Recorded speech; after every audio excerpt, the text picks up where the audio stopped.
اعوذ باللہ من الشیطان الرجیم بسم اللہ الرحمن الرحیم اللہم صلی علی محمد و آل محمد۔ میرے تمام سننے اور دیکھنے والے مومنین اور مومنات کو میری طرف سے میرے چینل ناطق قرآن کی جانب سے السلام علیکم۔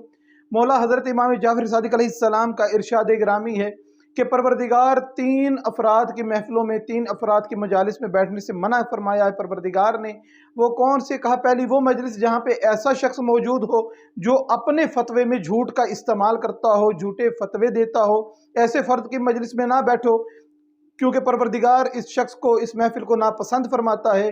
اسی طریقے سے ایسی مجلس میں نہ بیٹھو جس مجلس میں ہمارے دشمنوں کا تذکرہ تازہ ہو اور ہمارا ذکر پرانا ہو گیا ہو۔ مثلا اس کا مطلب کیا ہے؟ اس کا مطلب یہ ہے کہ ہمارے دشمنوں کا تذکرہ زیادہ کیا جائے اور ہمارا ذکر کم کیا جائے۔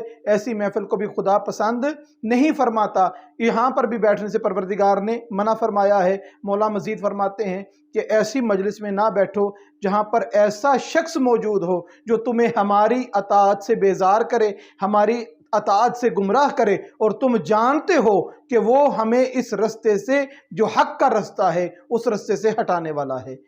پروردگار سے دعا ہے کہ پروردگار ہم کو صحیح معنوں میں سیرت محمد اور آل محمد علیہ السلام کو پڑھنے، سمجھنے اور اس پر عمل کرنے کی توفیق عطا فرمائے۔ وما علینا الا البلاغ المبین۔